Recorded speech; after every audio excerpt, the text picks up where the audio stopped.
جی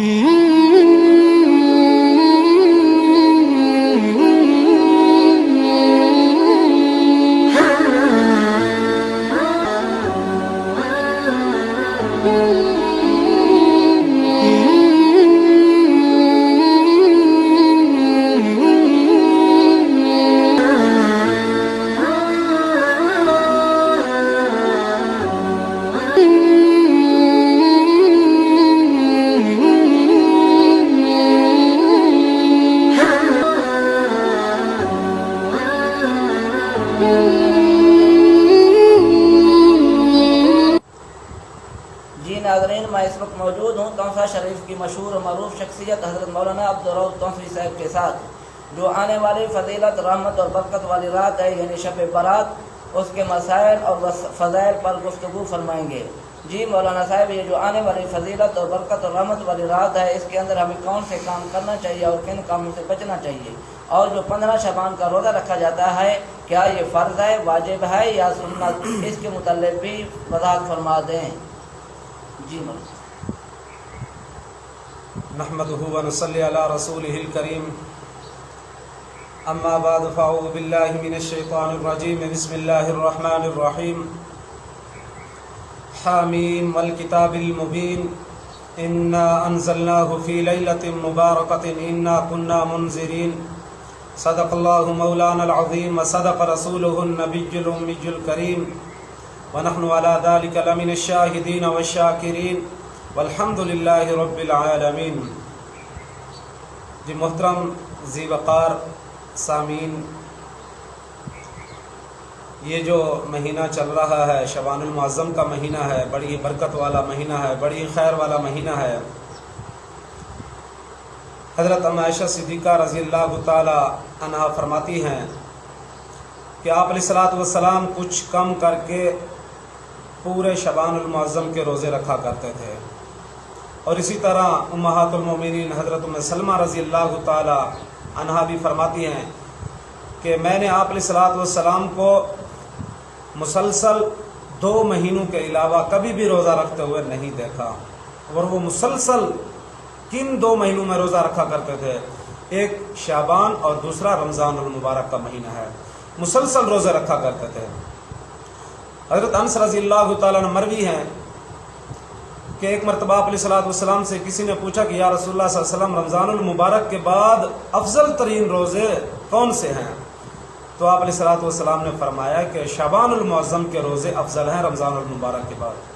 اور یہ جو شعبان کے روزے رکھے جاتے ہیں، یہ رمضان المبارک کی پریکٹس کے لیے رکھے جاتے ہیں، مشق کے طور پر رکھے جاتے ہیں، تاکہ رمضان المبارک میں ہمارے لیے روزہ رکھنا آسان ہو جائے۔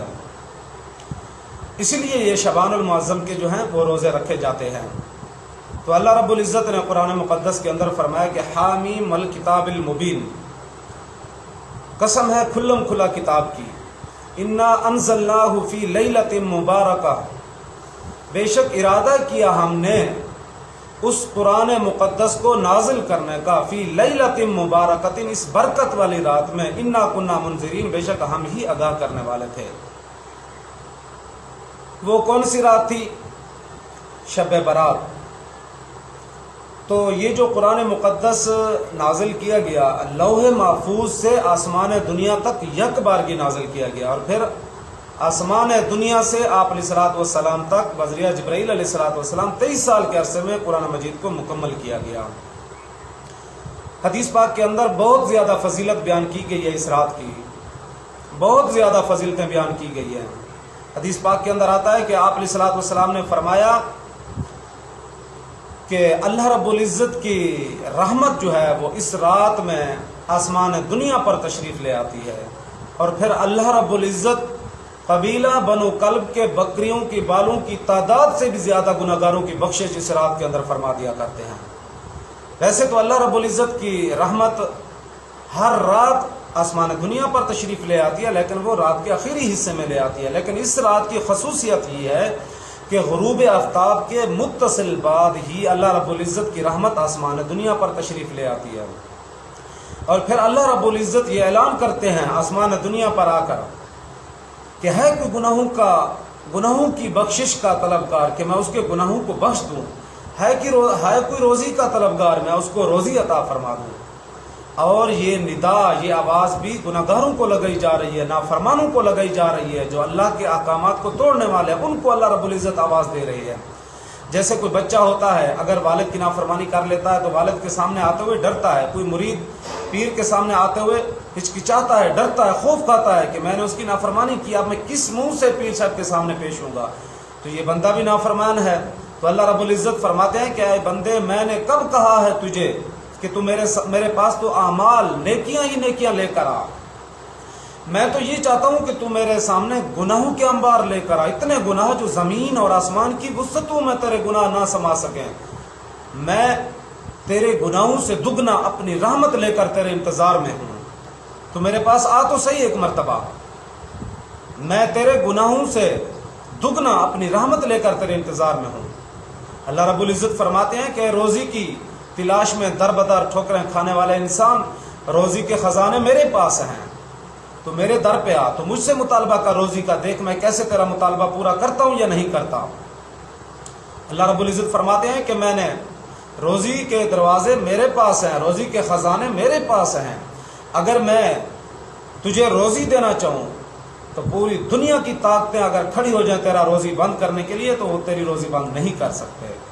اگر میں تیرا روزی بند کرنا چاہوں، تجھے روزی سے محروم کرنا چاہوں، رزق سے، تو ساری کائنات کی طاقتیں ہی مل کر تجھے روزی نہیں پہنچا سکتی۔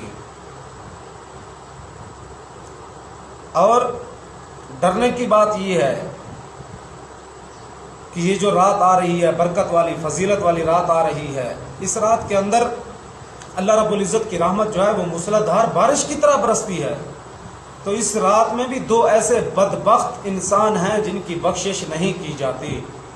وہ کون سے کم بخت انسان ہیں جن کی بخشش نہیں کی جاتی؟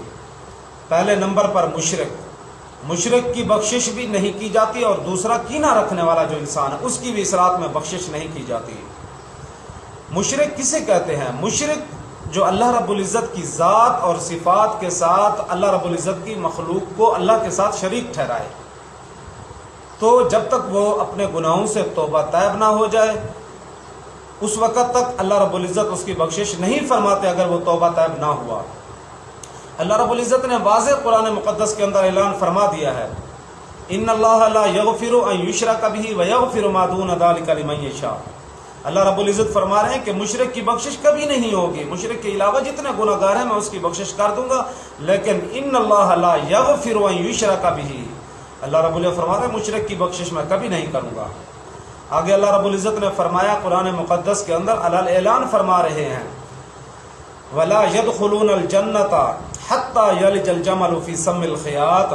اللہ رب العزت فرما رہے ہیں کہ مشرک جنت میں داخل نہیں ہو سکتا جب تک کوئی اونٹ سوئی کے ناک کے سوراخ میں داخل نہ ہو جائے۔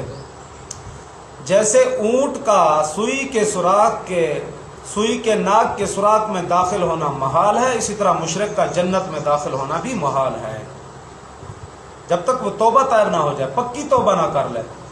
اسی طرح شیخ التفسیر حضرت مولانا احمد علی لاہوری رحمۃ اللہ علیہ فرمایا کرتے تھے کہ اگر کسی بندے کے پاس نماز، روزہ، حج، زکوٰۃ، صدقہ، خیرات کے انبار ہوں اور ذکر اللہ اور کلام اللہ کی تلاوت کے پہاڑ ہوں اس کے پاس، لیکن اس کے دل کے اندر اگر ایک رئی کے دانے کے برابر بھی شرک ہوگا تو جنت میں داخل ہونا تو دور کی بات ہے، وہ جنت کی خوشبو بھی نہیں سونگھ سکتا۔ جنت کی خوشبو جو ہے روایت کے اندر آتا ہے کہ وہ 500 سال کی مسافت سے آنا شروع ہو جاتی ہے، داخل ہونا تو دور کی بات ہے، وہ تو جنت کی خوشبو بھی نہیں سونگھ سکے گا۔ اتنی سخت وعید ہے مشرک کے لیے۔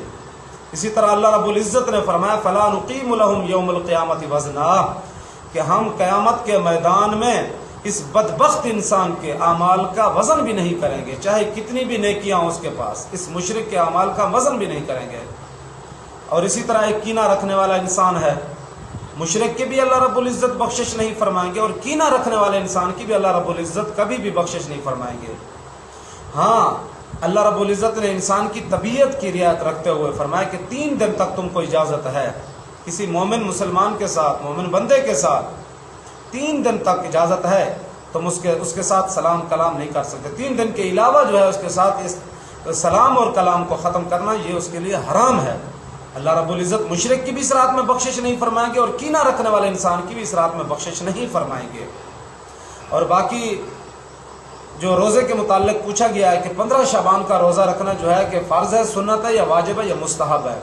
15 شعبان المعظم کا روزہ رکھنا جو ہے یہ مستحب ہے۔ اور اسی طرح ہمیں اس رات کے اندر کیا کرنا چاہیے اور کیا نہیں کرنا چاہیے۔ 3 کام ہیں ایسے جو کرنے کے ہیں۔ 2 کام جو ہیں وہ قولی حدیث سے ثابت ہیں اور 1 کام جو ہے وہ فعلی حدیث سے ثابت ہے۔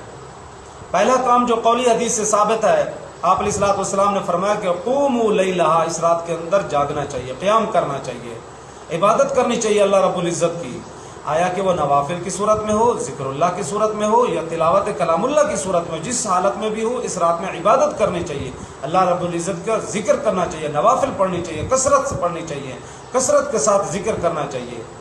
اور دوسرے نمبر پر صوموا نہارہا، دن کو جو ہے وہ روزہ رکھنا چاہیے۔ 15 شعبان کا جو ہے وہ روزہ رکھنا چاہیے، اور روزہ رکھنا جو ہے یہ مستحب ہے۔ اور جو تیسرا کام ہے جو فعلی حدیث سے ثابت ہے، اس رات میں قبرستان کے اندر جانا چاہیے اور اپنے مرحومین کے لیے دعائے مغفرت کرنی چاہیے۔ آپ علیہ الصلوۃ والسلام بھی اس رات کو جنت البقیع جو قبرستان ہے مدینہ منورہ کا، وہاں تشریف لے جاتے تھے اور مرحومین کے لیے دعائے مغفرت کیا کرتے تھے۔ اور اسی طرح کن کاموں سے بچنا چاہیے کہ یہ جو رات آتی ہے، بعض لوگ جو ہے آتش بازی کے اندر ایک دوسرے سے بڑھ کر جو ہے وہ آتش بازی کا مظاہرہ کرتے ہیں، فضول خرچی کرتے ہیں، اسراف کرتے ہیں۔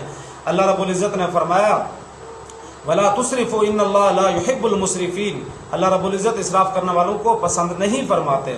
اسی طرح یہ پیسوں کا بھی ضیاع ہے، اسراف ہے یہ، تو یہ کام یہ ہے کہ ہمیں اس سے بچنا چاہیے، اپنے بچوں کو بھی اس سے بچانا چاہیے اور خود بھی اس سے بچیں۔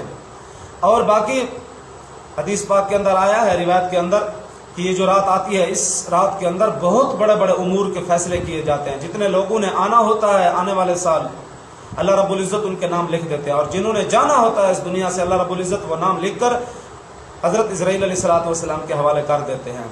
اور روایت کے اندر آیا ہے کہ عالم غیب کے اندر ایک ایسا درخت ہے، اس درخت کے اوپر اتنے پتے ہیں کہ دنیا کے اندر جتنے بھی انسان ہیں ان انسانوں کی تعداد کے برابر اس درخت پہ پتے ہیں۔ اور جس بندے نے جانا ہوتا ہے، اللہ رب العزت جتنے بندوں نے جانا ہوتا ہے درخت سے پتے گرا دیے جاتے ہیں۔ تو اب ہم نیچے بڑے بڑے پروگرام بنا رہے ہوتے ہیں، ہمارے بڑے بڑے منصوبے ہوتے ہیں کہ ہم نے یہ محل بنانا ہے، وہ کوٹھی بنانی ہے، ہم نے وہ پلاٹ لینا ہے، زمین لینی ہے، کئی منصوبے ہوتے ہیں، پروگرام ہوتے ہیں، لیکن وہ عالم بالا کے اندر وہ مردوں کی فہرست میں لکھا جا چکا ہوتا ہے۔ اب ہم خود دیکھیں کہ گزشتہ اس شعبان المعظم یہ جو گزرا ہے، کتنے ہمارے جاننے والے انسان ایسے تھے، ہمارے رشتہ دار دوست احباب ایسے تھے جو دنیا کے اندر موجود تھے، آج اس دنیا میں وہ نہیں رہے۔ اسی طرح آئندہ سال یہ جو چل رہا ہے، جو آنے والا جو پھر شعبان آئے گا، پتہ نہیں کتنے ہی ہمارے چاہنے والے اور ہمارے دوست احباب رشتہ دار ہم خود پتہ نہیں ہوں گے اس دنیا میں، نہیں ہوں گے۔ تو اسی لیے ہمیں اس رات کے اندر عبادت کرنی چاہیے، اور جو غلط کام ہے، فضول کام ہے، ان سے بچنا چاہیے، اور جو آپ علیہ الصلوۃ والسلام نے ہمیں جس کام کرنے کا حکم دیا وہ کام کرنے چاہیے، اور جس سے منع کیا ہمیں اس کاموں سے رکنا چاہیے۔ دعا ہے کہ اللہ تعالی ہمیں بھی اس پر عمل کرنے کی توفیق عطا فرمائے۔